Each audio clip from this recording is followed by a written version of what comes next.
2016년 6월 18일 토요일 오후 9시 35분입니다. 오늘 유년에서 대구 청년 유년에서 이제 최저임금 업 페스티벌을 했는데 피곤해 죽겠습니다. 끝나고 회식하다가 왔는데 오늘은 아마 열전 하나 읽고 아마 방송 끝날 것 같은데, 오늘은 권 118 회남 형산 열전 제 58입니다. 진짜 사기 열전도 이제 끝나가네요. 회남 형산은 회남왕하고 형산왕을 의미하는데, 근데 요 사람들은 재밌는 게 뭐냐면 둘 다 이제 반란을 일으켰던 사람들이에요. 유씨 제후국이면서도 반란 일으켰던 사람들. 뭐 아마 자세한 얘기는 읽다 보면 나올 거예요. 읽어볼게요. 형사는 어딘지 모르겠고요. 형사는 어디지? 회남이라는 건 요 땅을 의미하고요. 자, 회남의 여왕 유장은 한 고조의 막내 아들이다. 그의 모친은 원래 조왕 장호의 미인이었다. 요 얘기는 앞에 어디 무슨 열전이지? 장이 열전이었나? 거기에서 나왔던 것 같은데, 한나라 8년에 고조가 동원으로부터 돌아오며, 동원이라는 거는 지명인데 이제 석가장 쪽이랍니다. 석가장이면은 뭐 진정 쪽이겠네요. 요 근처겠네요.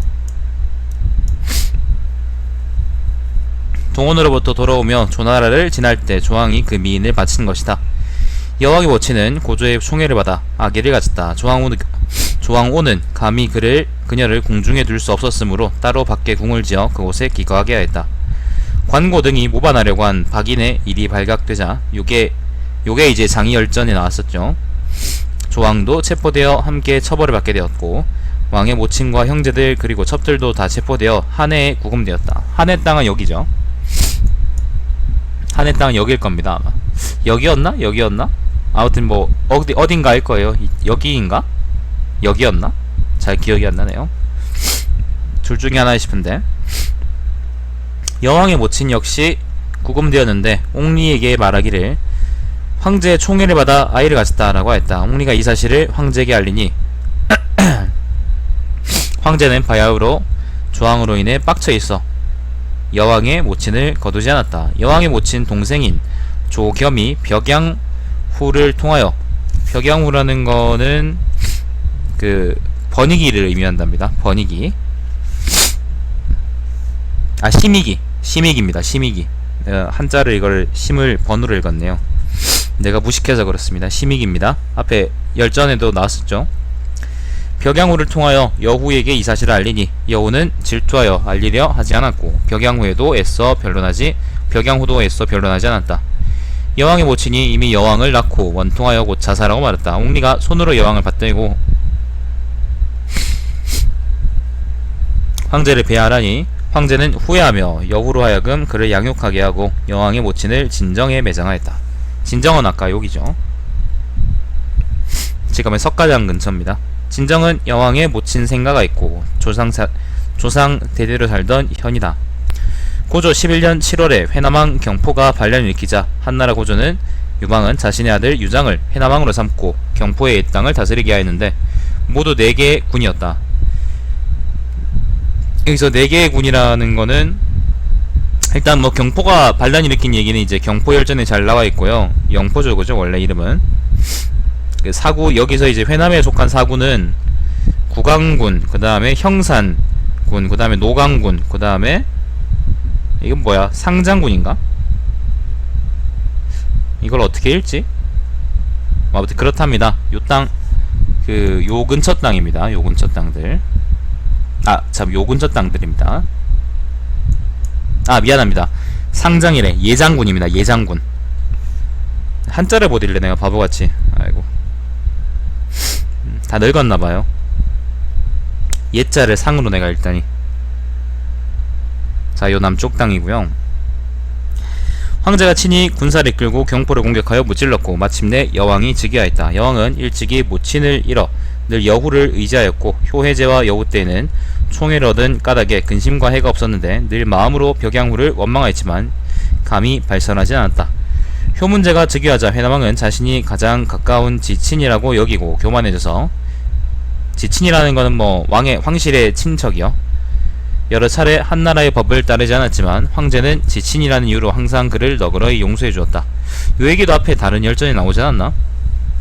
효문제 3년에 여왕은 입주하였는데 더욱 방자했다. 여왕은 황제를 따라 원유에 들어가 사냥하였는데 황제와 함께 수레를 탔고 늘 황제에게 형이라고 불렀다. 여왕은 재주와 힘이 있었고 그 힘은 능히 정을 들어올릴만 하였는데, 정의라는 건 이제 왕실을 상징하는 소시죠. 이에 벽양후를 찾아가 만나기를 청하였다. 벽양후가 나와 그를 보자 바로 소매로부터 척추를 꺼내 벽양후를 치고 따르던 위경으로 하여금, 위경이라는 건 사람 이름인가요? 그의 목을 치게 하고 여왕은 바로 대궐 앞으로 달려가 상의를 벗고 사주하며 말하기를 신의 모친은 절대로 조왕의 일에 연루되지 않았고 그때 벽양후가 힘썼다면 여후의 보호를 받을 수 있었을 텐데 힘써 변론하지 않은 것이 그의 첫 번째 죄입니다. 또한 조왕 여의 모자는 죄가 없는데 여우가 그들을 죽였습니다. 이때 벽양후가 힘써 변론하지 않은 것이 두 번째 죄입니다. 여우가 여러 여씨들을 왕으로 모항하여 유씨 왕씨를 위태롭게 했지만 벽양후가 힘써 변론하지 않은 것이 세 번째 죄입니다. 신은 진실로 천하를 위하여 간신 벽양후를 주살하여 모친의 원수를 갚고 삼가 대궐 앞에 엎드려 죄를 청합니다 라고 했다. 효문제는 그의 뜻을 가엾게 여기고 또한 지친인 연고로 처벌하지 않고 여왕을 용서했다. 이때 박태후와 태자 그리고 모든 대신들이 모두 여왕을 두려워하였다. 여왕은 이로써 귀국하여 더욱 방자해져 한나라의 법을 사용하지 않고 출입할 때는 경필을 칭하고 자신의 명을 제해라고 칭하며 스스로 법령을 만들어 황제처럼 행동하였다. 경필이라는 거는 황제가 행차할 때 통행을 금해서 이제 길을 치우는 거를 의미한대요. 그러니까 황제처럼 굴었다 그런 말이죠. 6년에 남자, 단 등, 여기서 남자라는 거는 우리가 아는, 그러니까 여기서는 이제 그 사내 남자에 아들 자자를 쓰는데요. 이게 한나라 때 관직이 없는 성년 남성을 부르는 때 남자라고 그냥 불렀다네요. 남자, 단이라는 건 사람이겠지? 사람 이름이겠지? 단 등 70명과 극포후 시무의 태자 기와 모반하여 큰 술에 40승을 가지고 곡구에서 반란을 일으키게 하고 사람을 시켜 민월 흉노의 사저로 보냈다. 곡구라는 거는 지명인데 그 뭐 섬서동이니까 뭐 장안 어디 아니겠어요? 이쪽 어디 아니겠습니까? 여기서 반란 일으키려 했다. 일이 발각되자 황제는 그 일을 처리하기 위해서 사자를 보내 회남왕을 소환하였다. 회남왕이 장안에 도착하였다. 신, 승상, 장창, 전객, 풍경, 행, 어사, 대부, 사, 종정, 일, 정의, 하, 비도적중의, 복 등이 죽음을 무릅쓰고 아뢰입니다. 회남왕 유장은 선제의 법을 폐하고 황제의 조서를 따르지 않으며 거처하는 데에도 법도를 준수하지 않으며 노란 미단덮개를 한 수레로 출입하면서 황제와 같이 행세하고 있으며 제멋대로 지조대로 법령을 제정하고 한나라의 법을 사용하고 있지 않습니다. 또한 관리를 두는 일에 이르러서는 자신의 낭중, 춘을 승상으로 삼고 한나라와 제후국의 사람들 죄가 있어 도망한 자들을 모아 거두어 숨겨주고 살게 하였으며 그들을 위해서 재물, 자기, 복록, 전지, 주택을 하사했는데 그 사위가 어떤 이는 관내 후예까지 이르고 복록 2000석을 주는 등 그들은 그것은 마땅히 회남왕이 하사할 수 있는 것이 아닌데 그렇게 하는 것은 그가 반란을 꾀하고자 하기 때문입니다. 말이 좀 복잡하네요. 나만 그렇게 느끼나? 그리고 갑자기 상소문인 같은데 갑자기 이게 시작되네? 왜 이런지 모르겠네요. 계속 읽을게요. 대부, 단, 사오, 계장 등 70명과 극포 후의 태자기가 모반하여 종묘와 사직을 위태롭게 하려 하고 있습니다. 그들은 계장을 시켜 은밀히 유장에게 알려 민월과 유장이 이제 여왕이죠. 회남왕이죠. 민월과 흉노로 하여금 함께 모반하여 그들의 군사를 동원하려고 하고 있습니다. 계장은 회남에 와서 유장을 만났고 유장도 여러 차례 함께 앉아 이야기하며 음식을 먹었고 그를 위해서 집과 아내를 마련해주고 2000석의 목록을 가지고 그를 대화했습니다. 계장은 사람을 시켜 단에게 이미 회남왕에게 말하였다고 이야기했습니다. 추는 사자를 시켜 단 등에게 보고하였습니다. 관리가 알고 장안, 현위, 기로 하여금 귀 등으로 하여금 가서 계장을 생포하게 하였으나 유장은 그를 숨겨놓고 내놓지 않았으며 이전에 중위, 간기와 모반하여 간기는 뭐 사람 이름이겠죠.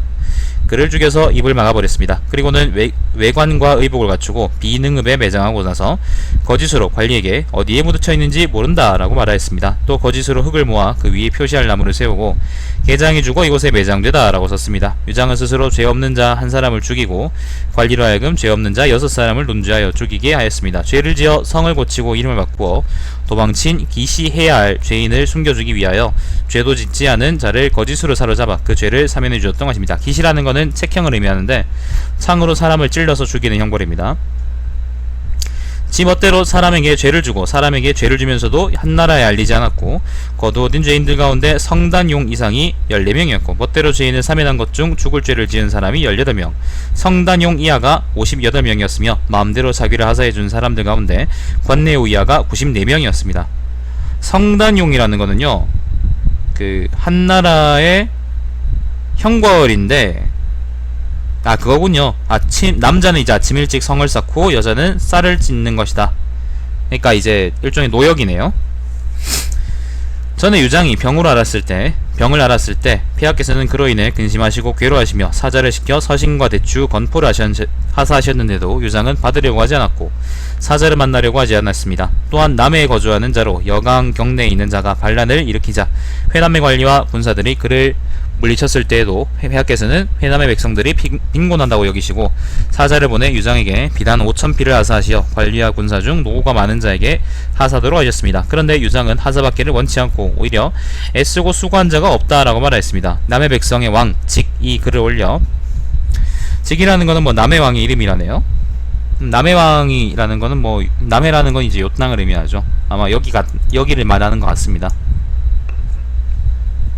남의 백성의 왕 직이 글을 올려 황제에게 벼곡을 바치려고 하니 간기가 지멋대로 그 글을 태워버리고 보고하지 않았습니다. 관리가 간기를 다스리려고 그를 소환할 것을 청하였으나 유장은 그를 보내지 않고 간기는 병을 앓고 있다라고 말하였습니다. 또한 승상춘이 유장에게 청하여 입주하기를 원하였으나 유장은 화를 내며 네가 나를 떠나 스스로 한나라에 붙기를 원하는구나 라고 말하였습니다. 유장은 마땅히 기시해야 합니다. 신들이 청하옵건대 논의하여 법대로 처리하시길 바랍니다. 황제가 명하기를 짐은 차마 회남왕을 법대로 처리할 수 없으니 그대들이 열후 그리고 이천석과 의논하라 라고 했다. 이천석이라는 것은 뭐 높은 관리를 의미하겠죠. 신, 창, 경, 일, 복, 하가 죽음을 무릅쓰고 아뢰옵니다. 신들은 진실로 여루와 이천석 그리고 영 등 43명과 의논하는데 여기서 영은 하우영을 의미합니다. 모두 유장이 법도를 준수하지 않고 황제의 조서를 따르지도 않았으며 은밀히 도당과 모반한 자를 모으고 망명한 자를 후하게 양성하는 것은 그가 하고자 하는 바가 있었기 때문이다 라고 합니다. 신등이 의논하기로는 법대로 다스려주기를 원합니다. 황제가 명하기를 짐은 차마 회남왕을 법대로 처리할 수 없으니 유장의 죽을 죄를 용서하고 왕의 칭호를 폐하라 라고 했다. 신창 등이 죽기를 무릅쓰고 아뢰었건대 유장은 큰 죽을 죄를 졌는데도 폐하께서는 차마 법대로 다스리지 않으시고 다행히 용서하시고 다만 왕의 오침만 폐하여 왕으로 일컫지 않게 하셨습니다. 신들은 그를 촉군 엄도의 공우에 기가하게 하고, 공우라는 거는 이제 요땅을 의미하죠. 공우에 기가하게 하고 그의 아들과 어미를 보내어 함께 기가하게 하며 그 엄도현에는 가옥을 새로 짓게 하고 그들 모두에게 양식을 주게 하며 뗄나무 채소 소금 된장 그리고 음식 만드는 식기와 잠자는 자리들을 주게 하십시오. 신등이 죽음을 무릅쓰고 청하옵건대 이 일을 천하에 선포하여 널리 알리시기를 원합니다. 황제가 명하기를 유장에게 하루에 고기는 5근 술은 2마를 주도록 계산하라. 예전에 첩 등 총애왔던 자 10명으로 하여금 함께 따라가 살게 하고 그 나머지는 주청대로 처리하라 라고 했다. 굉장히 이제 경제가 그 유장의 사정을, 회남왕의 사정을 굉장히 많이 봐준 거죠. 왜냐하면 뭐 경제 입장에서는 자기 동생이죠. 배다른 동생이니까. 이에 따라서 함께 모반 자는 다 죽여버렸다. 그래서 곧 회남왕을 보냈는데 그를 치차에 태우고, 치차라는 거는 죄인을 호송하는 차를 의미합니다. 왜 우리 사극에 보면은 나무로 만든 그런 거 있잖아. 태우고 각 현으로 하여금 차례로 전송하게 하였다. 이때 원왕은 이제 원왕 조조열전에 나왔죠. 조조 원왕열전이었나? 원왕이 황제에게 가난하기를 황제께서는 계속 회남왕을 방자하게 만드셨는데 그것은 그 곁에 엄한 태부와 승상을 두시지 않은 까닭에 이 지경까지 이르게 되었던 것입니다. 또한 회남왕의 사람됨이 강한데 이제 갑자기 그를 좌절시키시니 신은 졸지에 열악한 기후를 만나 병으로 죽어 폐하께서 장차 아우를 주겠다는 말을 들을까 두렵습니다. 어찌하시렵니까? 황제는 짐도 그로 인해 공인하고 있는데 짐은 곧 그를 부를 것이오라고 말하였다. 그러니까 공으로 이제 보냈는데 곧 다시 이제 풀어줄 거다 그런 말을 하는 겁니다. 각 현마다 회남왕을 전송하는 자들이 모두 감히 수레의 봉안문을 열지 않았다. 회남왕이 이에 따르던 자에게 말하기를 누가 나를 용맹하다고 하더냐? 내가 어찌 용맹하다고 하겠는가? 나는 교만하였던 까닭에 나의 과시를 듣지 않아 이 지경에 이르게 되었다. 인생의 한평생 동안을 어찌 이와 같이 근심하며 불안하게 살겠는가? 라고 하고는 음식을 먹지 않고 죽었다. 옹이 이르자 옹현의 혈령이 수레의 봉안문을 열고 회남왕이 죽은 사실을 알렸다. 옹이면은 옹땅이 장안의 바로 옆이거든요. 근데 옹에 이르기 전에 죽었다는 거는 장안에서 떠나자마자 바로 죽었다는 의미네요. 황제가 울며 매우 슬퍼하면서 원왕에게 짐이 그대의 말을 듣지 않아 마침내 회남왕을 잃었도다 라고 말하였다. 원왕은 이미 어찌할 수 없으니 원하옵건대 폐하 스스로 마음을 너그러이 가지시옵소서 라고 말하였다. 황제는 이 일을 어찌하라는 말인가 라고 묻자 원왕은 오로지 승상과 어사대부를 참수하여 이로써 천하에 사지하시면 됩니다 라고 대답하였다. 황제는 즉시 승상과 어사대부에게 명을 내려 각 현에서 회남왕을 전송하면서 봉인한 문을 열지 않은 자와 음식을 보낸 자 그리고 따르던 자를 잡아들여 모두 기시하였다. 그리고 회남왕을 옹의 열후의 예로서 매장하고 35를 하사하여 무덤을 지키게 하였다. 효문제 8년 황제는 회남왕을 불쌍히 여겼다. 회남왕에게는 아들이 4명 있었는데 모두 7 또는 8살이었다.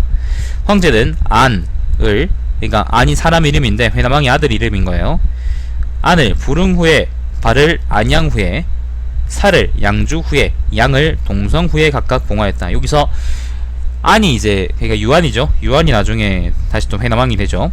효문제 12년에 어떤 사람이 노래를 지어 회남의 여왕을 노래하기를 한자의 배도 3배죠. 한자의 3배도 오히려 옷을 꿰맬 수 있고 한자는 이거를 띄어쓰기 이렇게 놓으면 되나? 한자의 3배로도 오히려 옷을 꿰맬 수 있고 한말의 곡식으로도 절구질할 수 있네. 형제 두 사람은 서로 용납할 수 없네 라고 했다. 황제가 그 노래를 듣고 이에 탄식하며 말하기를 요순이 형제를 몰아내고 주공이 관체를 죽였지만 천하가 그들을 성인이라고 하는 것은 어찌된 것인가? 사사로움으로써 공의를 해치지 않았기 때문이다. 공이라는 거는 이제 그거죠. 뭐라 그럴까? 미성년자 건물주라고요. 공이라는 건 이제 그게 사사로운 것 때문에 뭐라 그럴까? 큰 뜻을 저버리지 않았다라고 얘기하는 겁니다. 천하는 어째서 짐이 회남왕의 땅을 탐냈다고 하는가 라고 하였다. 그래서 성량왕은 유희라는 사람이네요. 유장의 아들인 유희. 경왕 유장의 아들인 유희랍니다. 경왕 유장, 그러니까 회남왕 유장 말고 경왕 유장의 아들인 유희. 유희를 회남의 원래 땅으로 옮겨 왕으로 삼았고 회남왕을 추존하여 여왕으로 삼고 묘지를 맡들어 여전히 제후로서의 예를 갖추었다. 효문제 16년에 회남왕으로 옮겼던 희를 다시 성양왕으로 삼았다. 황제는 회남의 여왕이 법을 폐지하고 정도를 따르지 않다 스스로 나라를 잃고 일찍 죽은 것을 불쌍하게 여겨 마침내 그의 세 아들들을 즉위시켰다. 부릉 후 안을 회남왕으로, 아까 말했죠 그죠?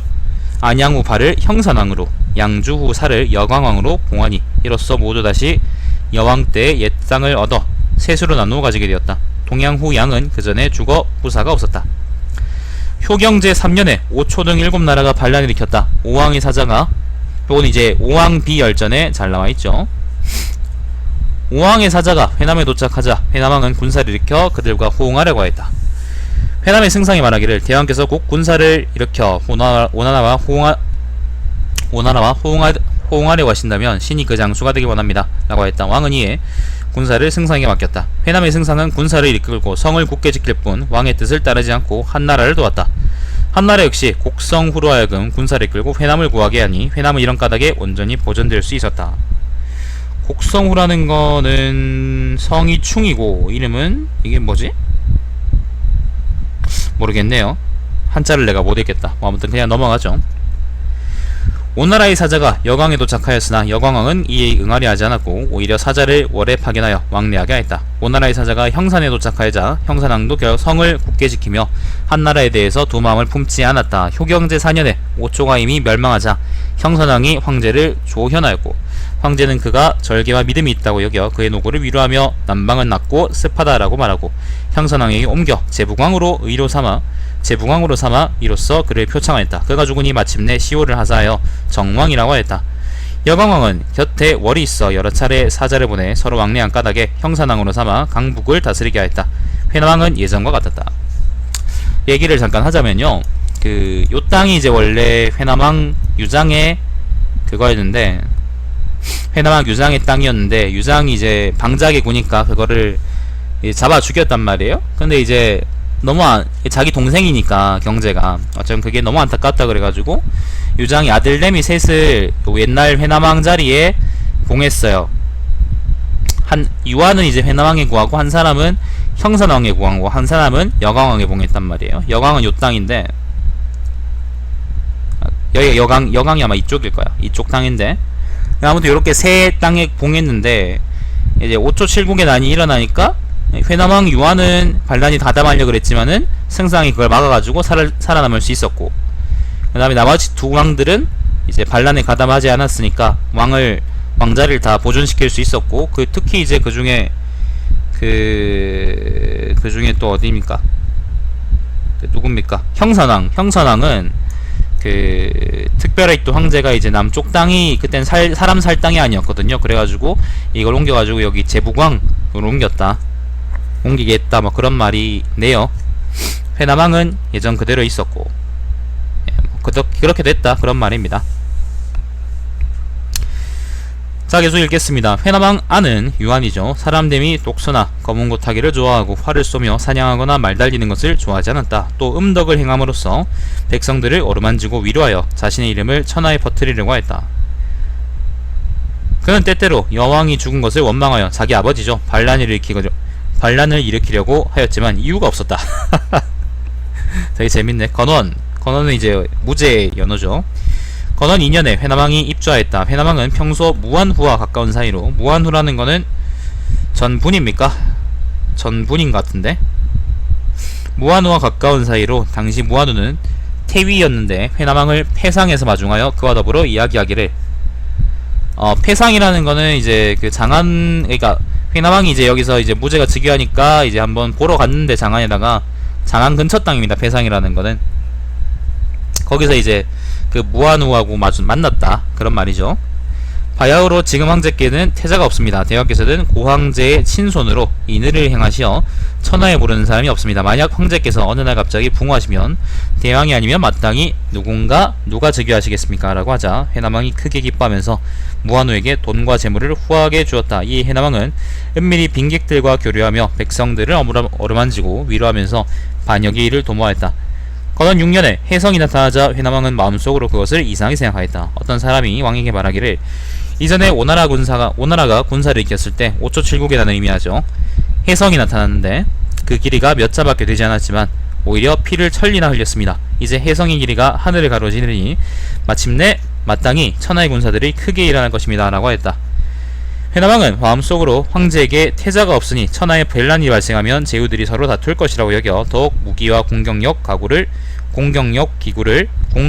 기구를 수리하였고, 군국의 제후와 유사 그리고 기이한 재주를 가진 인재들에게 금전을 모아 뇌물로 보냈다. 사람을 망보고 있네요. 어떤 방역을 일삼는 변사들은 함부로 요사스러운 말을 지어 왕에게 아첨하니 왕은 기뻐하면서 그들에게 많은 금전을 하사하였고, 이로써 반역의 음모는 점점 심해졌다. 흥미진진하네. 회남왕에게는 능이라고 하는 딸이 있었는데 그녀는 총명하고 말재간이 있었다. 왕은 능을 사랑하여 항상 많은 금전을 주어 경사인 장안을 정탐하게 하고 황제의 좌우 측근들과 교제를 맺게 하였다. 원삭 3년에 황제가 회남왕에게, 무제죠, 회남왕에게 안석과 지팡이라서 하고 입주하지 않아도 된다고 하였다. 회남왕의 왕후는 도인데 왕이 그녀를 총애하였다. 왕후는 태자 천을 낳았고 천은 왕 황태후의 외손인 수성군의 여식을 비로 삼았다. 왕은 반역의 도구들을 태자비가 알아 안에서 일이 발설될까 두려워하여 태자와 모의하여 거짓으로 그녀를 사랑하지 않는 체하여 석 달 동안이나 잠자리를 같이 하지 않게 하였다. 이에 왕은 거짓으로 태자에게 노한 척하며 태자를 유폐시키고 그로 하여금 태자비와 함께 같은 방에서 석 달을 지내게 하였으나 태자는 끝내 태자비를 가까이 하지 않았다. 태자비가 떠나기를 청하니 왕은 이에 글을 올려 사죄하고 그녀를 돌려보냈다. 왕후도는 태자 천과 딸 능이 왕의 총애를 받게 되자 나라의 권력을 지 멋대로 남용하였고 백성들의 밭과 집을 침범하여 약탈하고 사람들을 함부로 소환하여 묶어 가두었다. 원삭 5년 태자는 검을 쓰는 것을 배웠는데 스스로 자신을 따를 자가 없다고 여겨 낭중 뇌피가 검술에 뛰어나다는 소문을 듣고 이에 그를 불러 거두었다. 뇌피는 한두 차례 사용하다가 잘못하여 태자를 찔렀다. 태자가 노하자 뇌피는 두려워했다. 이때에는 종군하기를 원하는 자가 있으면 바로 경사로 가게 하였는데 뇌피는 곧바로 종군하여 흉노를 힘써 물리치기를 원하였다. 태자천은 여러 차례 왕에게 뇌피를 나쁘게 이야기하니 왕은 낭중령에게 그를 파멸시키게 하고 이로써 이후에도 이러한 일을 금지시키려고 했다. 뇌피는 마침내 도망하여 장안에 도착하자 글을 올려 자신의 입장을 분명히 하였다. 황제는 그 일로 정의와 하남의 관리에게 조서를 내렸다.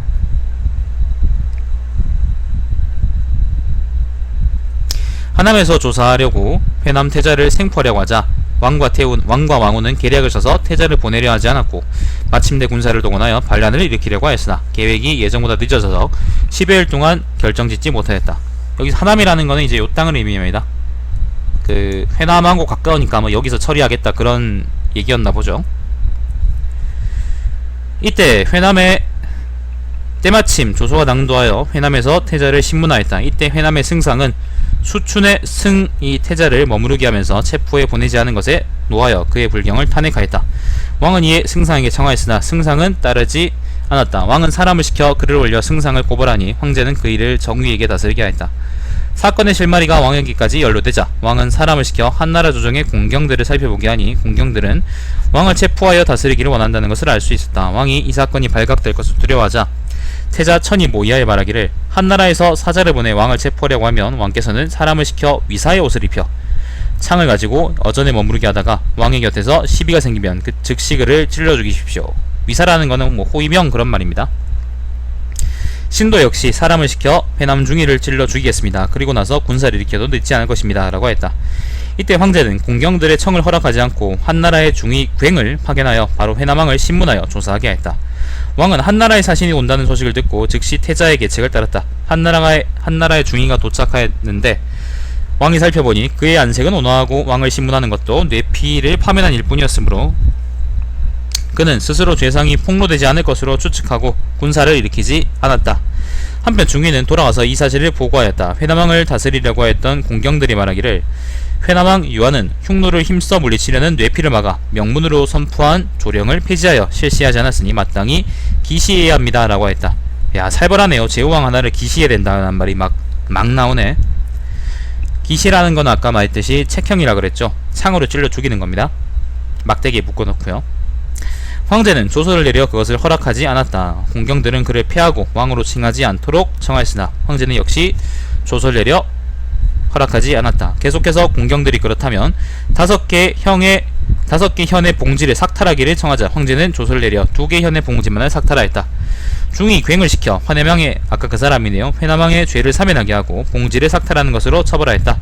중위는 회남의 경계지역 안에 들어가 왕을 용서한다고 선언하였다. 왕은 처음에 한나라의 공경들이 자신을 주살하도록 청하였다는 소식은 들었으나 봉지를 삭탈한다는 것은 듣지 못하여 한나라의 사자가 온다는 소식을 듣고 자신이 체포될 것이 두려워 이에 태자와 모의하여 예전처럼 그를 찔러 죽이려는 계획을 세웠다.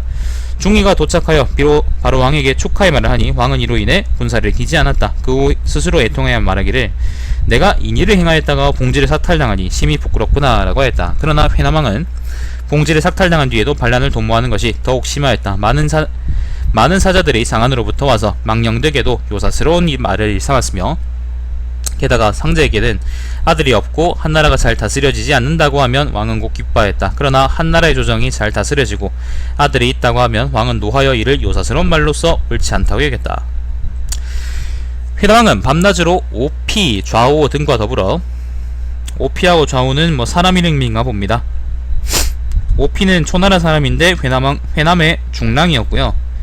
그 좌오라는 사람은 회남왕의 이제 빈객이랍니다. 그런 사람이 있었대요. 더불어 여지도를 살펴보면서, 여지도라는 거는 그 당시에 이제 제작했던 중국 지도랍니다.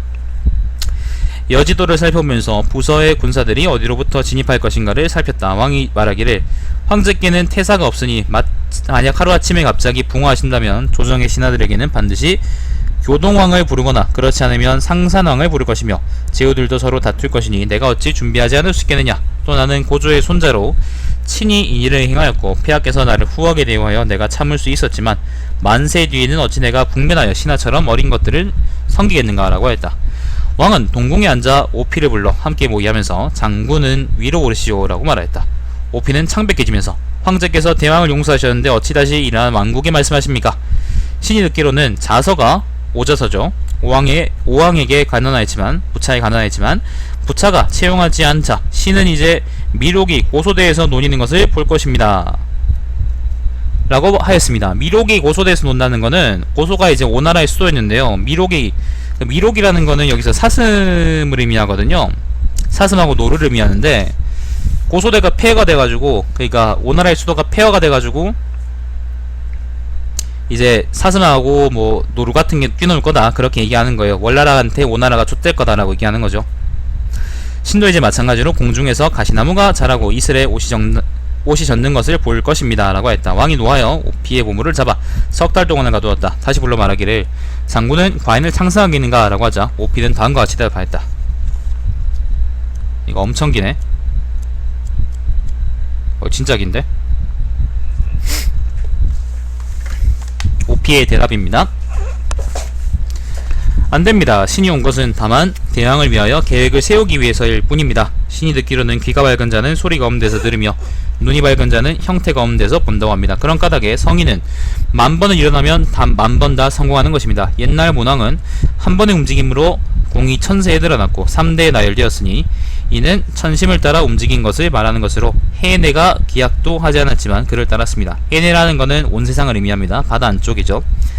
이것은 1000년 전의 일인데 실제 예인데 가히 살펴볼만 합니다. 무릇 100년 전의 진 근래의 오초 역시 좋기 국가의 존망을 깨달을 수 있습니다.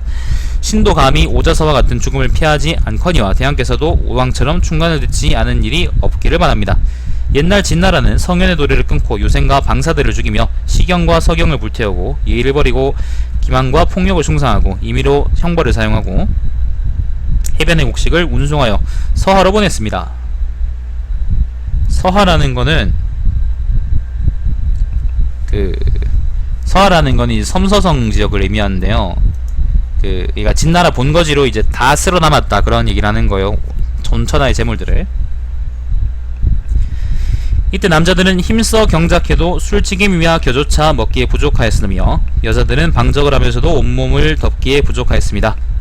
몽염을 파견하여 장성을 쌓아 동서로 수찰 뒤 비바람과 눈서리에 몸을 맡긴 병사와 장수는 언제나 수십만, 죽은 자도 가히 헤아릴 수 없으며 시체가 철리며 피는 흘러 경무를 이루었습니다. 경무가 뭔지 모르겠다. 아마 뭐 넓은 그러니까 되게 피가 많이 흘렀다 그런 말인 것 같아요. 경무라는 게 아마 밭을 세는 단위일 텐데.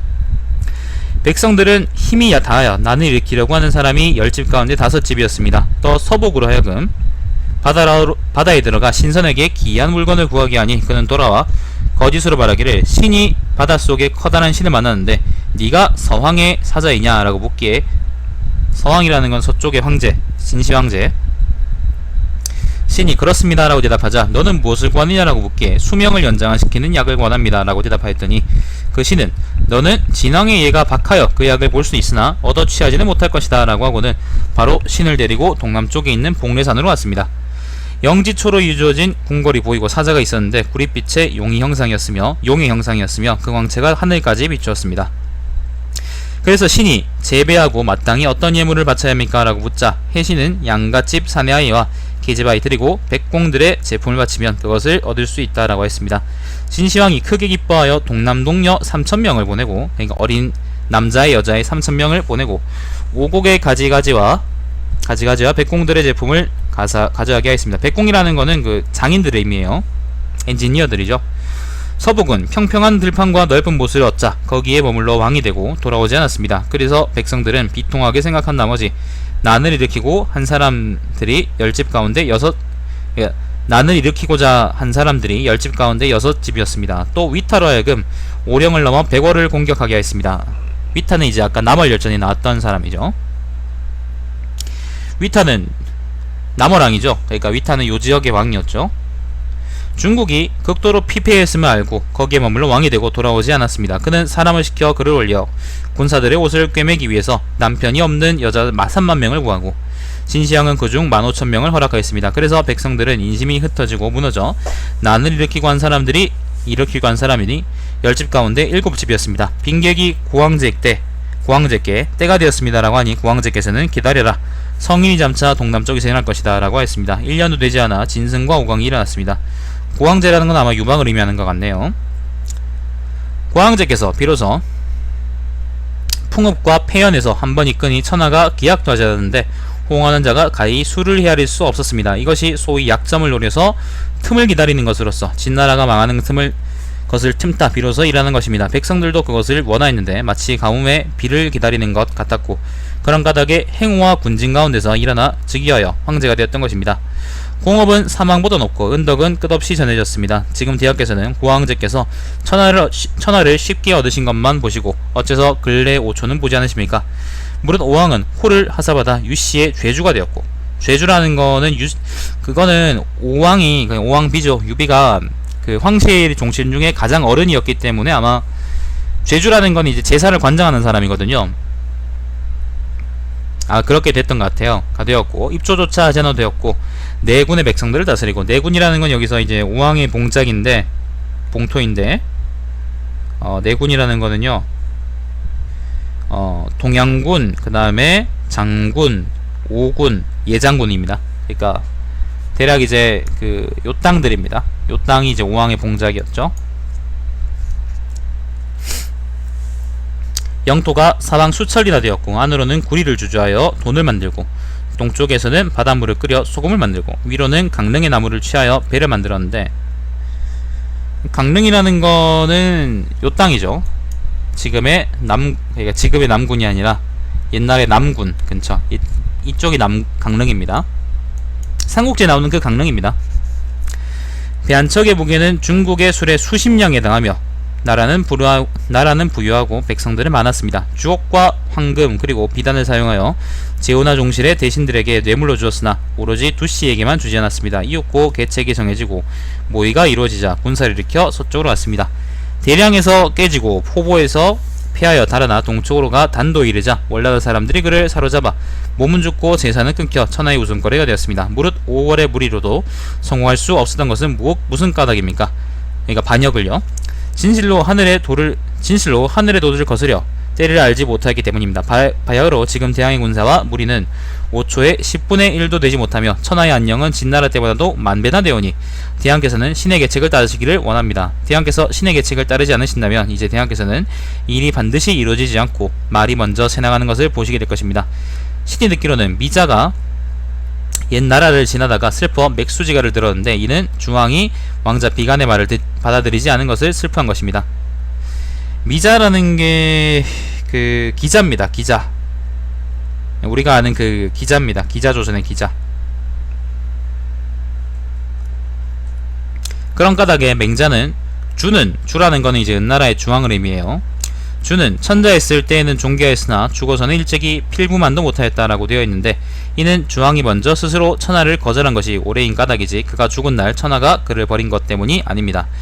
이제 신도 역시 대항께서 천승의 군주를 버리려고 하심을 남몰래 슬퍼하오니 장차 목숨을 끊는 그를 내리신다면 군신들 눈앞에서 동궁에서 죽겠습니다. 그러자 왕은 회남왕이죠. 노기와 원망이 교차하여 못내 울적하였고 눈물이 눈 주위에 가득하여 얼굴을 가로질렀다. 오피는 바로 일어나 한 걸음씩 계단을 밟으며 물러났다. 회왕에게는 서자인 불해가 있었는데 그는 나이가 많았지만 왕은 그를 사랑하지 않았고 왕과 왕후 그리고 태자가 모두 그를 자식이나 형제로 간주하지 않았다. 불해에게는 아들 건이 있어 재능이 뛰어나고 기기가 있었는데 언제나 태자가 자신의 아비를 보살피지 않는 것을 원망하곤 하였다. 당시 제후들이 모두 자제들을 나누어 제후로 삼았는데 회남왕은 오직 아들이 둘밖에 없으면서도 한 명만을 태자로 삼고 건의 아비만 홀로 제후로 삼지 않은 것을 원망하였다. 건은 암암리에 남과 결탁하여 태자를 물리치려고 하자 태자가 그 사실을 알고 여러 차례 잡아묻고 건에게 매질하 했다. 건은 태자가 한나라의 중의를 죽이고자 하는 음모를 알고 있었다. 그래서 바로 잘 알고 있던 수춘현의 장지를 시켜, 장지라는 거는 뭐 사람 이름인가 봅니다. 장지를 시켜 원삭 6년에 황제에게 글을 올려 말하기를 독약은 입에 쓰지만 병에는 이롭고 충언은 귀에 거슬리지만 행하기는 이롭습니다. 지금 회남왕의 손자인 건은 재능이 뛰어나지만 회남왕의 왕후 도와 그녀의 아들은 태자 천이 항상 건을 시기하여 해치려고 합니다. 건의 아비 불에는 죄가 없는데도 제멋대로 여러 차례 잡아 가두고 그를 죽이려고 하고 있습니다. 지금 건이 있으니 불러 물어보시면 회남의 은밀한 일을 다 아실 수 있습니다 라고 했다. 그리 보고되자 황제는 그 일을 정유에게 내려주었고 정유는 하남에 내려 다스리게 하였다. 정유라는 것은 뭐 치안장관 같은 거예요. 이때 옛 벽양후 심익이죠. 심익이의 손자인 심경은 승상 공손홍과 친하였는데 공손홍은 이 무슨 후지? 평진후였나요? 평진후죠. 평진후 공손홍과 친하였는데 회남의 여왕이 그의 조부를 죽인 것을 원망하여 이에 홍에게 공손홍에게 회남의 일을 매우 과장하여 이야기하니 홍은 이에 회남에서 반란의 음모가 있었다고 의심하고 그 송사를 깊고 철저하게 다스렸다. 하남에서는 건을 다스리고자 회남 태자와 그 무리를 함께 끌어들였다. 회남왕이 이를 근심하여 군사를 일으키려고 오피에게 한나라 조정이 잘 다스려지고 있는가 라고 묻자 오피는 천하는 잘 다스려지고 있습니다 라고 대답하였다. 왕은 마음속으로 좋아하지 않고 오피에게 공은 무엇으로 천하가 잘 다스려지고 있다고 말하는가 라고 물으니 오피는 다음과 같이 대답하였다. 엄청 기네요. 제가 가만히 조정의 정치를 살펴보니 군신간의 예의, 부자간의 친애, 부부간의 구별, 장이후의 순서가 모두 도리에 맞으며 황제의 거동 또한 옛날의 도리를 준수하고 있으며 풍속과 기강이 아직 결여된 것이 없습니다. 유철이 옛날의 도리를 준수했다고? 무죄는 지 좆대로 하지 않았나요? 재물을 가득 실은 부유한 상인들이 천하를 두루다니며 길이 통하지 않은 곳이 없기 때문에 교역의 길도 트여 있습니다. 남월이 귀순하여 복종하고 강과 북이 입주하여 조공을 바치고 이거는 남월 이야기는 남월 열전에 있고요. 강과 북 이야기는 서남이 열전에 있죠. 동구가 들어와 항복하고 동구라는 거는 이제 아마 동어를 의미하는 것 같습니다. 장유를 넓히고 삭방을 열어 놓으니 장유라는 거는 장유하고 삭방은 둘 다 이제 요 땅을 의미합니다. 흉노를 물리치고 얻은 땅이죠. 흉노가 날개가 끊어지고 끊기고 상하여 원조를 잃고 그 힘을 떨치지 못합니다. 비록 옛날의 태평스러운 때는 미치지 못하지만 그러나 역시 잘 다스려진다고 말할 수 있습니다. 왕이 노하자 오피는 죽을 죄를 사죄하였다. 왕은 또 오피에게 말하기를 만약 산동의 전쟁이 일어난다면 산동이라는 거는 제 나라를 의미하는 게 아니고 여기서는 장안동 쪽을 의미합니다. 나머지 그러니까 함곡관 바깥을 의미합니다. 맥락상 그렇죠. 산동에 전쟁이 일어난다면 한나라는 반드시 대장군을 장수로 삼아 산동을 다스릴 것인데 공은 대장군이 어떠한 사람이어야 한다고 여기는가 라고 하자 오피는 다음과 같이 대답하였다.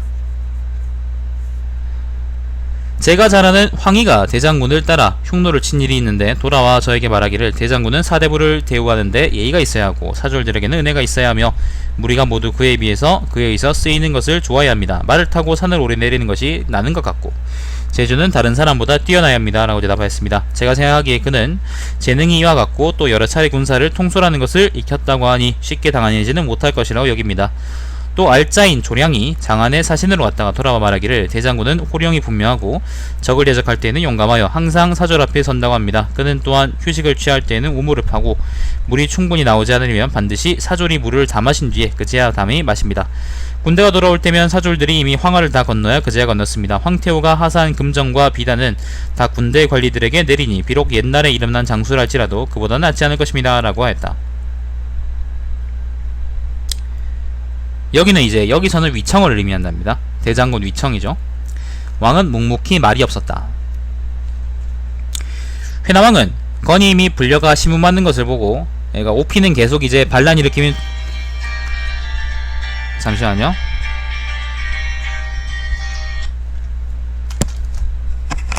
왜?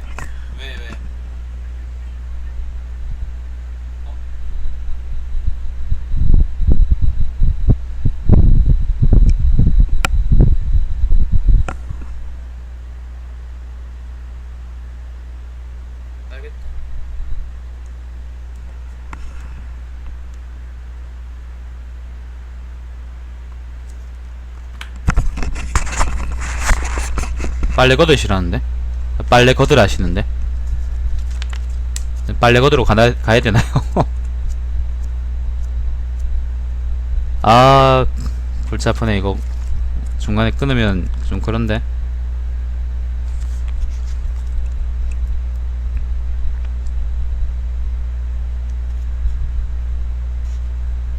잠깐 갔다 올게요. 갔다 오고 일단 영상 끊고 있다 그럼 다시 합쳐야겠다. 어쩔 수 없다. 갔다 와서 다시 하겠습니다. 비 온대요. 비.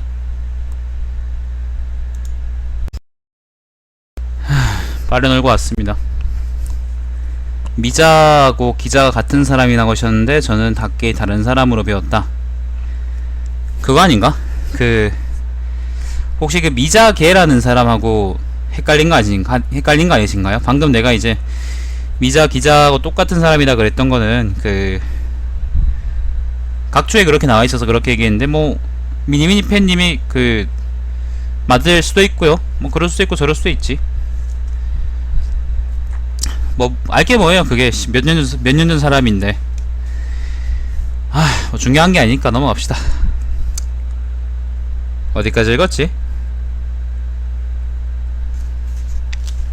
아까 위청회의까지 읽었죠. 회남왕은 건의임이 불려가 신문받는 것을 보고 나라의 은밀한 일이 장차 발각될 것이 두려워 군대를 일으키려고 하자 오피는 또 어렵다고 여겼다. 이에 다시 오피에게 공은 오나라가 군사를 일으킨 것이 옳다고 생각하는가 옳지 않다고 생각하는가 라고 묻자, 오피는 옳지 않은 것으로 여깁니다. 우왕은 지극히 부유하고 존귀하였으니 군사를 일으키는 것은 적당하지 않았습니다. 그래서 몸은 단도에서 죽고 머리와 발은 둘로 나누어지고 자손은 살아남은 자가 없었습니다. 신이 듣기로는 왕이 몹시 후회하였다고 들었습니다. 왕께서는 그것을 자세히 고려하여 우왕처럼 후회하는 바가 없으시길 원합니다 라고 대답하였다. 왕은 다음과 같이 말하였다. 대장부가 죽는다고 하는 것은 한마디면 족합니다. 하물며 우왕이 어찌 반역의 방략을 알았겠습니까? 한나라의 장수 가운데 성고를 지니는 자가 하루에 40여 명이 되었습니다. 이제 누원으로 하여금 먼저 성고의 입구를 차단하게 하고 주피로 하여금 사람 이름인가 보네요. 주피로 하여금 영천을 공격하게 하여 이로써 병사를 시켜 환원과 이궐의 길을 받게 하고 진정으로 하여금 남양의 군사를 일으켜 무관을 지키게 하겠소. 그러면 하남태수가 홀로 낙양을 지킬 따름이니 무슨 근심이 있겠습니까? 그러니까 회남이 여기인데 여기서 군사를 일으켜가지고 요 땅을 먼저 선점해가지고 낙양을 고립시키고 장안으로 들어가는 길을 막는다, 그런 말입니다. 그러나 하남 북쪽에는 오히려 임진관, 하동, 상당, 한해 그리고 조나라가 있습니다. 그러니까 요 땅을 의미합니다. 사람들이 말하기를 성고의 입구를 끊으면 천하가 통하지 않는다라고 했소. 이는 이곳 삼천의 험난함에 의지하여 삼천은 낙양을 의미하죠. 산동의 군사를 부르는 것이니 거사가 이와 같다면 그대는 어떻다고 여기는가? 오피는 신에게 화는 보이지만 복은 보이지 않습니다 라고 대답하였다. 왕은 좌오, 조현, 주교현은 모두 복이 있어 열 가운데 9은 성공한다고 여기는데 복만이 홀로 화만 있고 복이 없다고 여기는 까닭은 무엇인가 라고 묻자, 오피는 대항의 신하 가운데 가까이 총애하던 자들 가운데 평소 무리를 잘 부리던 자는 이미 조옥에 갇혀 있으며 그 나머지는 가히 쓸만한 사람이 없습니다 라고 대답하였다. 왕이 대답하길, 조옥이라는 거는 감옥이요, 감옥. 왕이 말하기를 진승 오광은 송곳을 꽂을 땅이 없어도 1000명의 무리를 모을 수 있었고, 원래 이 사람들은 평민이었죠. 대택에서 일어나 팔을 휘둘러 크게 호령한 자가 천하가 호응하였으며 서쪽으로 희수에 이르자 군사가 120만 명이나 되었습니다. 우리나라가 비록 작으나 군사로 삼을 수 있는 자가 10만여 명이 이르며 이들은 죄를 지어 변방에 간 무리나 또 낫글 창자르를 쥔 상황은 아닙니다. 공은 무엇으로 화만 있고 복은 없다고 합니까? 라고 묻자 오피는 다음과 같이 대답하였다. 엄청 기네요. 예전에 진나라는 무도하여 천하를 잔인하게 쳤습니다. 만승의 수레를 일으키고 아방궁을 짓고 백성들의 수입의 대부분을 부세로 거두고 여자를 징발하여 수자리를 서게 하고, 수자리를 서게 한다는 게 무슨 말이지? 아비는 자식을 편안하게 하지 못하였으며 형은 동생을 안심하게 하지 못하였고 정치는 가혹하고 형벌은 준엄하여 천하는 마치 불에 탄 것 같았으며 백성들은 다 목을 빼들고 바라보며 갈망하고 있었고 귀를 기울여 듣고 있었으며 비통해하며 하늘을 우러러 부르짖고 가슴을 두드리며 황제를 원망하였기 때문에 진승이 크게 호령하자 천하가 호응한 것입니다. 지금 폐하께서는 천하에 군림하며 다스리시고 해내를 하나로 가지려니 하시고, 그러니까 이제 중국이 전부 다 안정되어 있다는 얘기입니다. 널리 백성들을 사랑하시고 덕관을 베푸십니다. 비록 입에서 말씀하지 않으셔도 그 말은 격렬한 천둥처럼 빠르며, 비록 조령이 나오지 않았지만 변화하여 달리는 것이 신과도 같아 마음속에 품는 바가 있으면 그 위엄이 만리를 움직이며, 아래로부터 위에 호응하는 것이 그림자와 메아리처럼 빠릅니다. 대장군의 재능은 장함, 양웅에 비길 바가 아닙니다. 장함은 이제 진나라의 명장이고, 양웅은 누굴까요? 양웅도 이제 진나라의 장군이라네요. 대왕께서는 진승5왕으로 비유하시지만 저는 그것이 잘못되었다고 여기고 있습니다. 왕이 진실로 그대의 말과 같다면 요행을 바랄 수 없다는 것인가? 라고 묻자 오피는 저에게 어리석은 계책이 있습니다 라고 대답하였다. 왕이 무엇인가? 라고 묻자 오피는 다음과 같이 대답하였다. 지금 제후들에게는 딴 마음이 없고 백성도 원망하는 기색이 없습니다. 삭방군의 밭과 땅은 넓고 강물과 초록은 아름다우나 이주하는 백성이 적어 그 땅을 채우기는 부족합니다. 신의 어리석은 계책이란 거짓으로 승상과 어사대부의 청구문서를 만들어 군국의 호걸과 임협 그리고 4죄 이상의 죄인을 옮기고, 4죄라는 거는요 2년 이상의 징역 판결을 받은 죄인이랍니다. 이상의 죄인을 옮기고 명을 내려 그 죄를 사면시키며 재산이 50만 이상인 자를 모두 그 가속을 삭방군으로 옮기게 하고 더 군사를 징발하고 그 모이는 날을 재촉하는 것입니다. 또 거짓으로 좌우도, 사공, 상림, 중도관 등의 조옥 문서를 만들어 제후들의 태자와 총애하는 신하들을 체포하는 것입니다. 이와 같이 하면 백성들은 원망하게 되고 제후들은 두려워할 것이니 즉시 변무를 시켜 때를 맞춰 이야기하면 혹은 요행으로 10 가운데 하나는 얻을 수 있겠습니다. 무서운 계책이네요. 왕은 좋소. 비록 그렇다 할지라도 나는 그와 같이 되지 않을 것으로 여기오 라고 말하였다. 그래서 왕은 마침내 관노를 궁궐에 들여보내 황제의 옥새와 승상, 어사 대장군, 굴리, 중의천석, 도관령, 승의 인장과 가까운 군의 태수 도위의 인장, 그리고 한나라의 사절이 사용하는 법관을 만들게 하여 오피의 계획대로 하려고 하였다. 사람을 시켜 거짓으로 죄를 짓게 하여 서쪽 경사로 보내 대장군과 승상을 섬기게 하여 하루아침에 군사가 일어나면 사람을 시켜 바로 대장군 청을 죽이게 하고, 위청이죠. 승상을 설득하여 항복하게 하는 것은 머리 위에서 수건을 받는 것처럼 쉬울 것이라고 생각하였다. 회남왕은 나라 안의 군사를 일으키려고 하였지만 상국과 2000석 이상의 관원들이 따르지 않는 것을 두려워했다. 그래서 왕은 오피와 모의하여 먼저 상국과 2000석 이상의 관원들을 죽이려고 하였다.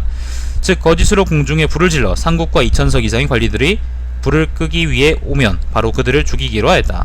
그러나 되게 재밌는 계획이네요. 그러나 계획을 결정하지는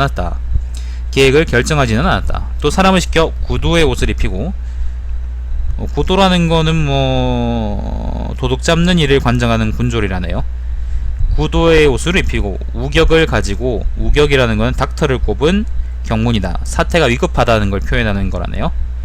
우격을 가지고 동쪽으로부터 와서 말하기를 남월의 군사들이 국경에 들어왔습니다 라고 말하게 했다. 이를 틈타 군사를 일으키려고 했던 것이다. 이에 사람을 시켜 여강과 회계에 가서 도적질을 하게 하였으나 아직 군사를 일으키진 않았다. 왕이 오피에게 내가 군사를 일으켜 서쪽으로 항하면 제후들은 반드시 나에게 호응할 것이다.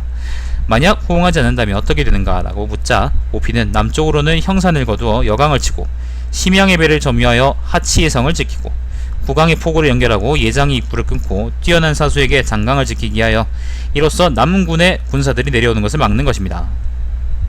동쪽으로는 강도와 회계를 거두고 남쪽으로는 약 강한 남월과 통하며 강수와 회수 사이에서 굳게 지키고 있으면 시간을 연장시킬 수 있습니다 라고 대답하였다. 오피의 계책은 남군이 여기거든요. 그러니까 요 땅을 끊어가지고 이쪽에서 운거한다, 이쪽에서 운거하다가 한번 들이친다, 그런 계책인 거죠. 왕은 좋소. 이 계책과 바꿀 만한 것은 없소. 사태가 급하게 되면 즉 남월로 달아나면 그뿐일 것이오 라고 말하였다.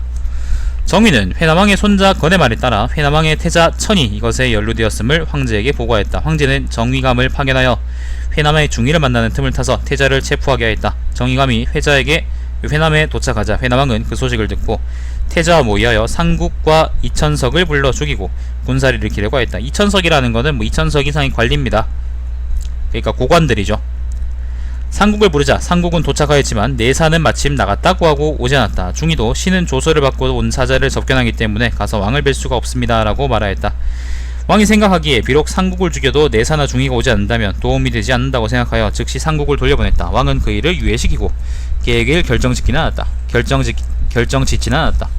한편 태자는 죄를 짓게 된 것이 왕과 함께 한나라의 중의를 죽이려고 모의했기 때문이라고 생각하고, 만약 함께 모의한 사람이 이미 죽게 되면 왕에게 피해가 가지 않을 것이라고 여겨 왕에게 신하들 가운데 쓸 수 있는 자는 모두 이전에 체포되고 지금은 좋게 함께 거사할 수 없습니다. 왕께서 때가 아닌데도 군사를 일으켜 공적이 없을까 두려워하시니 신은 차라리 왕께 제가 체포당하게 두시기를 원합니다 라고 하였다. 왕도 역시 거사를 잠시 멈추려고 이를 태자에게 허락하였다. 태자는 곧바로 스스로 목을 찔렀으나 죽진 않았다. 이 오피는 스스로 관리에 가서 바로 자신이 회남왕과 함께 모반하였고 모반의 사실이 이와 같음을 보고하였다. 관리는 이로 인해 태자와 왕후를 체포하고 왕궁을 포위하여 왕과 함께 모반하는 빈객들 가운데 나라 안에 있는 자를 다 체포하고 반역의 도구를 찾아 이를 보고하였다. 황제는 공경에 명하여 다스리게 하고 회남왕과 함께 연루되어 모반한 여루, 이천석, 호걸 수천 명이 모두 죄의 경중에 따라서 처벌받았다. 형산왕 사는 회남왕의 동생으로 함께 연좌되어 처벌받음이 마땅하였으므로 유사는 형산왕을 잡아 가두기를 요청하였다. 황제는 제후는 각기 그 나라로서 근본을 삼으니 서로 연좌됨은 마땅하지 않다. 제후왕 여루와 모여 승상과 함께 의논하라 라고 말하였다. 조왕 팽조와 여루 그리고 신하 양 등 43명이 의논하였는데 그들은 모두 회남왕 유아는 심히 대형무도하고 모반이 명백하여 마땅히 주살해야 합니다 라고 말하였다. 교소왕 단이 의논하여 말하였다. 회남왕 안은 법도를 피하고 사악을 행하며 거짓된 마음을 품어 이로써 천하를 어지럽히고 백성들을 미혹하고 종묘를 배반하고 망령되게도 요사스러운 말을 지었습니다. 춘추에 이르기를, 요사스러운 말을 지었다는 거는 뭐 회남왕이 지은 아마 회남자를 얘기하는 걸 거예요. 회남자는 일종의 백과사전 같은 걸 만들고 싶어 했거든요. 반역을 꿈꿨으니까 결국 자기도 이제 황제처럼 멋진 책을 하나 만들어 보고 싶다라고 생각했겠죠. 천하 만물을 다 모아놓은 거 있잖아. 그 정신이 지금 이어져서 나무위키 같은 쓰레기가 만들어졌죠. 역설적이지 참. 회남자 재밌습니다. 한번 읽어보세요. 춘추에 이르기를 신하는 모반을 하지 말아야 하며 모반을 하면 죽여야 한다라고 했습니다. 안의 죄가 반역보다 무겁고 모반의 형태는 이미 정해진 것입니다. 신단이 본 문서, 부절, 인장, 지도와 그 밖에 대형 무도한 일의 증거가 분명하고 그 대형 무도함이 심하니 마땅히 그를 법대로 적용시켜 죽여야 합니다. 나라의 관리들 가운데 200석과 비200석 이상인 자, 종실과 가까워 총애를 받던 신하들로 법의 테두리 안에 있지 않은 자, 서로 일깨워주며 가르치지 못한 자들은 마땅히 모두 관직을 벗기고 자기를 삭탈하여 사오로 삼아 다시 관리가 되게 하여 벼슬살이를 하지 않도록 해야 합니다. 그중 관리가 아닌 나머지 사람들은 죽음을 속죄한 대신 금 2근 8량을 바쳐야 합니다. 이로써 신하인 안의 죄를 드러내 천하로 하여금 신하의 도리를 분명히 알게 하여 감히 다시는 사악한 모범의 뜻을 가지지 않도록 해야 합니다. 승상, 홍, 공손홍이죠. 정의, 탕 등이 이를 보고하니 황제는 종정을 시켜 부절을 가지고 회남왕을 다스리게 하였다. 사자가 아직 도착하지 않았는데 회남자 정말 재밌어요. 회남왕 안은 스스로 목을 찔러 죽었다. 황후, 도, 채자, 천 그리고 모반에 참여한 많은 자들은 모두 멸족시켰다. 황제는 오피가 바른 말을 하고 한나라의 선정을 그 여러 차례 인용하여 죽이지 않기를 원하였다. 정의탕이 말하기를 오피는 왕은 대신하여 모반을 획책하였으므로 오피의 죄를 용서하면 안됩니다 라고 했다. 마침내 오피를 죽이고 그의 본국을 없애서 국왕군으로 삼았다.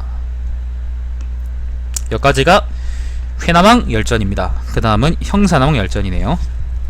형산왕 열전은 얼마 안되네. 형산왕 유사네요. 사는 왕후 승서에게서 자식 셋을 낳았는데 첫째 아들은 태자로 삼은 상이고 둘째 아들은 효이고 셋째는 딸 무채였다. 또 첩인 설애에게서는 자식으로 아들 딸 넷을 낳았고 미인 권리에게서는 자식 둘을 낳았다. 형산왕과 회남왕 형제는 제절상 서로 책망하여 틈이 있어 서로 화목하지 못하였다. 형산왕은 회남왕이 모반에 사용할 반역의 도구를 만든다는 소식을 듣고 역시 마음속으로 빈객들과 결탁하여 그와 호응하려고 했는데 이는 그에게 병합되는 것을 두려워했기 때문이다. 왕광 6년에 형산왕이 입조하였는데 그의 알자인 위경이 방수를 알고 있어 그를 올려 황제를 섬기려고 하였다. 왕은 화가 나서 고의로 위경에게 죽을 죄가 있음을 탄핵하고 억지로 매질하여 그의 죄를 인정하게 하였다. 형사는 내사는 그 일이 옳지 않다 여기고 그 송사를 접수하지 않았다. 형사당은 사람을 시켜 글을 올려 내사를 고발하자 내사는 조사를 받으면서 왕의 정직하지 못함을 이야기하였다. 왕은 또 여러 차례 사람들의 밭을 침범하여 약탈하고 남의 무덤을 파헤쳐 밭으로 삼았다. 유사는 형사당을 잡아 다스리기를 청하였다. 황형제는 이를 허락하지 않았고 다만 관리 200석 이상을 두었다. 형사당은 이로 인해 원망하여 해자와 장창광과 함께 모의하여 해자하고 장광창이군요. 장광창은 둘 다 사람 이름인가 보네요. 모의하여 능히 병법을 이해하고 천문기상을 관측하는 자를 구하니 그들은 밤낮으로 은밀히 모반할 것을 종용하였다.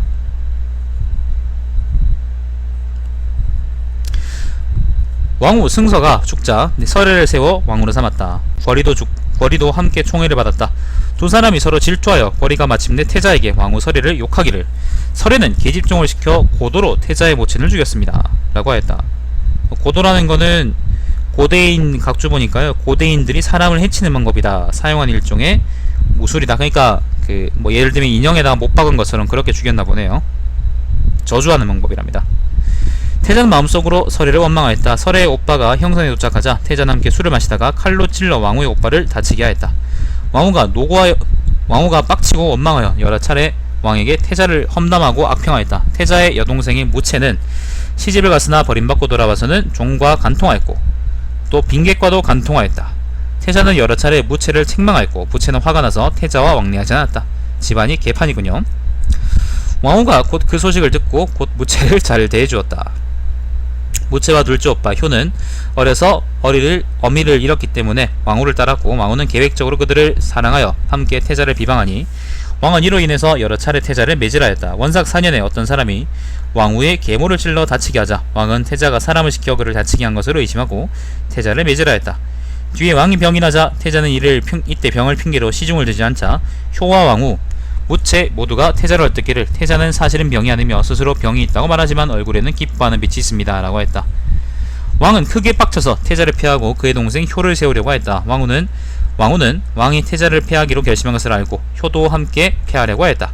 왕후에게는 시녀가 있었는데 춤을 잘 추어 왕이 그녀를 총애하자 왕후는 시녀를 시켜 효와 함께 음란하게 하여 그를 더럽혀 주 형제를 함께 패하고 자신의 아들인 광을 세워 대신 태자로 삼으려고 했다. 이거 뭐죠? 뭐 위기의 주부들 같은 건가? 역시 실제 역사는 위기의 주부들 같은 그런 것보다 훨씬 더 심오한 것 같아요. 굉장히 복잡하고 미묘하고 음란하네요. 태자상은 이를 알고 왕후가 여러 차례 자신을 헐뜯어 그치는 때가 없으니 함께 음란하여 이로써 그녀의 입을 막으려고 생각하였다. 왕후가 술을 마시자 태자는 앞으로 올라가 축수하고, 축수라는 거는 이제 그거죠.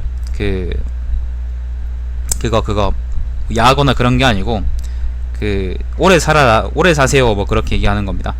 축수하고 왕후의 넓적다리를 어루만지면서, 미친놈들 아니에요 이거.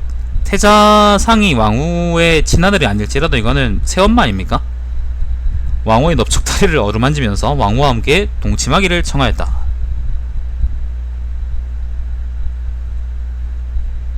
위기의 태자들. 왕후는 노하여 이를 왕에게 이야기하였다. 이에 왕은 그를 불러 결박하고 매질하려고 하였다. 태자는 왕이 자신을 패하고 동생인 효를 세우려고 하는 것을 알고 마침내 왕에게 말하기를 효는 왕의 시녀와 간통을 하였고 무채는 종과 간통을 하였으니 왕께서는 부디 몸조리에 힘써 주십시오. 저는 황제에게 글을 올리려고 하오니 허락해 주시기를 청합니다 라고 하고는 바로 왕을 등지고 나갔다. 왕이 사람을 시켜 그를 멈추게 하였으나 막을 수 있는 자가 없어 마침내 스스로 달려가 행차하여 쫓아가 태자를 잡았다. 태자가 지 좆대로 욕을 하자 왕은 이게 형산왕이죠. 왕은 족쇄와 수갑을 사용해서 태자를 묶고 궁중에 가두었다.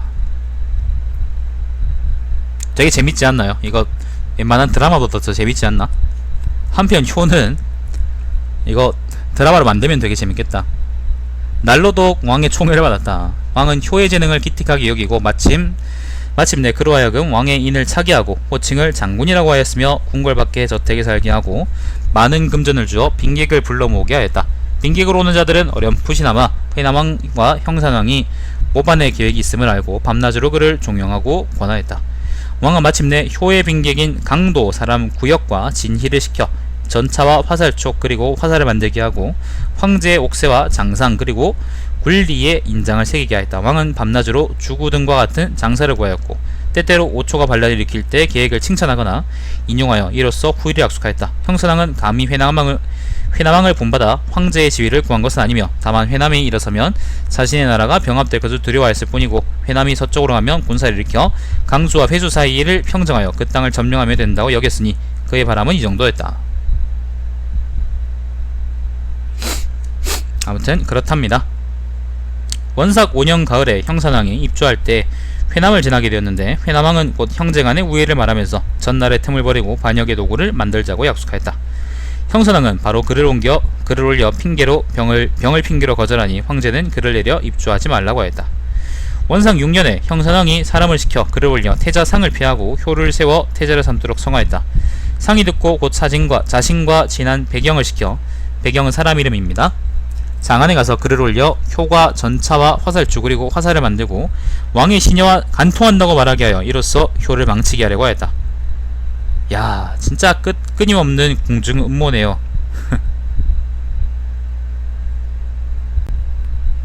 A가 B를 미워하는데 B는 C를 미워하고, A가 B를 미워하는데 B는 다시 C를 미워하고, 그래서 A가 B하고 C를 동시에 조지고 자기 아들인 D를 올리게 하고, 뭐 아무튼 그런 네. 배경이 장안에 도착하여 미처 글을 올리기도 전에 관리가 배경을 체포하고 회남의 일을 가지고 그를 가두었다. 형선왕은 상이 배경을 시켜 글을 올렸다는 소식을 듣고 나라의 업무를 말할 것이 두려워 곧 글을 올려 오히려 태자상이 부도덕을 일삼아 다시 기시의 죄가 있다는 사실을 알렸다. 황제는 이 사건을 패군의 명을 내려 다스리게 하였다. 패군은 요 땅이죠. 원수 원년 가을에 유사와 공경들이 패군의 명을 내려 회남왕과 함께 모반에 참여한 자를 가두게 하였으나 잡지 못하고 진희만이 형선왕의 아들 효의 집에서 잡혔다.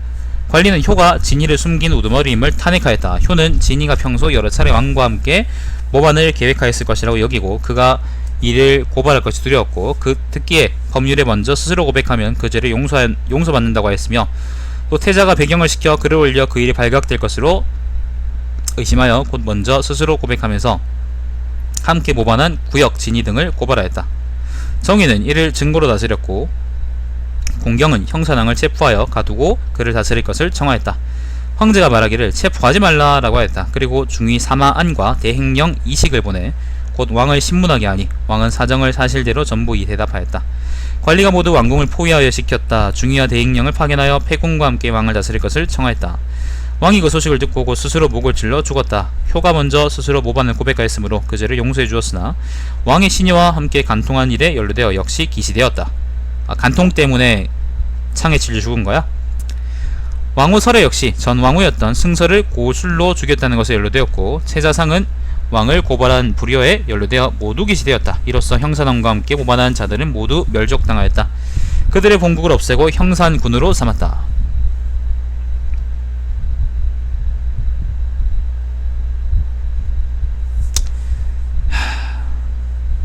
태상호 말하였다. 시경에 이르기를 융적은 정벌하고 형선은 응징한다고 한 것은 진실로 옳은 말이다. 융하고 적이라는 거는요, 그 서쪽하고 북쪽이 오랑캐를 의미하고 형서라는 거는 초나라하고 서라는 거는 이제 요 지역에 있던 오랑캐를 이민족을 의미합니다. 오랑캐라 그러지 맙시다. 이민족이라 그럽시다.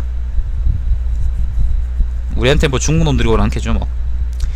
회남왕과 형산왕은 고륙지친으로 강토가 사방천리며 제후에 나열되었으나 번신의 직무를 준수하여 황제를 보조하는 데 힘쓰지 않고 오히려 사악하고 부정한 계획을 품어 반역의 일을 도모하여 마침내 부자가 2차례나 나라를 망하게 하여 각기 자신의 몸을 끝까지 마치지 못하고 천하의 웃음거리가 되었다.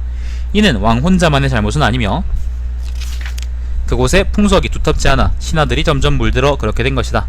그냥 유씨 집안이 개판이라 그러지 왜. 무릇 형초의 사람들은, 형초라는 거는 이제 요 남쪽 지방이요, 초나라 사람들, 날쌔고 용맹스럽고 가벼우며 사나워 난을 만들기 좋아했으니 이는 예로부터 기록된 바이다. 요까지가 요까지가 이제 회남 형산 열전입니다. 엄청 기네요. 어제에 이어서. 그 다음 열전은 119의 이제 순리 열전인데요. 순리 열전이 있고, 이게 재밌는 게 지금부터는 좀 재밌을 거예요. 순리 열전이 있고, 그 다음에 홍리 열전이 또 뒤에 있고요. 유리미 열전이라는 것도 있고, 이게 뭐냐면 이제 한 사람을 주제로 열전을 쓴 게 아니라 그 주제를 삼아가지고 그걸 가지고 썼거든요. 순리 열전이라는 거는 이제 백성들을 잘 다스린 관리들이 있죠. 그 사람들에 대한 일화를 적어놓은 열전이거든요. 이건 짧긴 한데 그만큼 순리가 없었나 모양이지. 짧긴 한데 이제 요건 나중에 다시 읽기로 하고, 일단 오늘은 요까지 하겠습니다.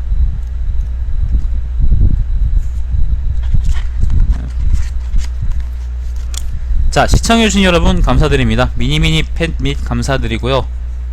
이거 정원 어떻게 읽어야 되나? 구미짱님 감사드립니다. 뭐 구미 사시나요? 아유, 뭐 별 말씀을.